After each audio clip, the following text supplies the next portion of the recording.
Alright YouTube, so a couple of videos back we had a log truck operated by RJ that brought in this pile of firewood, pole length wood. So what I want to do is use the E60 and load the live deck, and basically over the course of the next few days, it's supposed to rain here in a little bit and starting to sprinkle now, but I want to get this entire pile processed and see how much was on RJ's truck, because we did pay like $950 for the truckload. Yes, I know, it's silly, but nobody has it right now. So he was the first one that said he could bring it by, so here it is. We'll take the E60, load the deck. I'll take the camera, I'll show you what we have set up on the other end. I did have Clint here from C Squared out in Commerce City, Colorado. He wanted to see how the processor ran, so we did fill one IBC tote off of the pile, so I'll show you that. And I don't want to shortchange anything. I really want to see what's in this pile as far as the cord volume goes. So let me grab that camera. We'll go over here and I'll show you just what we have going on. All right, so we're missing a couple of sticks out of here. And I remember we actually filled like 2 IBC totes. I've already put one over on the pile, which I'll show you. I have a log up on here. And what we did, I've got the radius axle stacking conveyor, and we have a whole bunch of IBC totes on the radius. So this is the second one that we filled. We have all of these totes. I'm not even sure how many are here. I was just kind of working the radius and stacking everything up just to get it all filled. Pretty epic, at least I think. So we'll use the stacking conveyor. We'll definitely utilize the disc cleaner. Move my light tower over here because it's now getting dark at like, 7:15, 7:30, which is pretty stupid. So this way I can keep light on the whole operation. The 1824, the E60 for loading the back side of the pile. And yes, I'm giving you the grand tour of the wood yard because this one tote was the other one that we filled off of that pile. There are 8 other totes, or no, I'm sorry, there are a dozen other totes there behind it. So I just want to be fair to RJ to see what we have for volume. So we did fill this one and like 7/8 of the other one that's on the end of the radius. So, alrighty, get the E60 running. Load a light.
had to go back and check the camera footage because we did put 6 logs up on there and we got 5 totes. Not too bad for a ratio.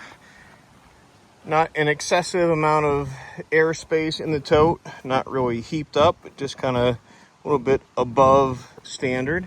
So let's see what we have in the cleaner and the debris bucket over here.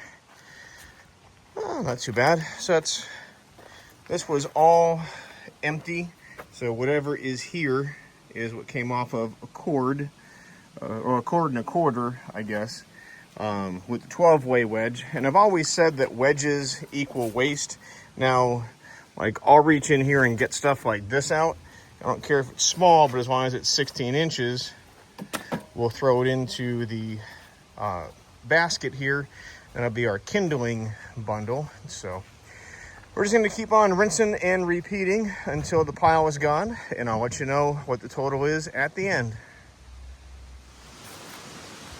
All right, well, we'll close this one out for now. We're just going to keep going until that pile is all gone, but just want to ask you for the opportunity to send you a sales quote. If you like what you see, please give me a call, and it's 833-SPLITTER. It's 833-775-4887. You can also email me at sales@shaverequipment.com. And like I said before in the other videos, we are doing some special financing. So I'll put that link in here for the application. You can fill that out, send it off to Ed, and he'll give you a phone call to go through all the different things there. But we did probably 7 or 8 finance deals last month alone, so everybody's kind of liking the new deal. So give me a phone call. Happy to tell you about it. 833-SPLITTER and sales@shaverequipment.com. So once again, thanks for watching. Do not forget to hit that like and subscribe button here on the channel so you can stay up to date on everything we have going on. We'll see you next time. Thanks for watching.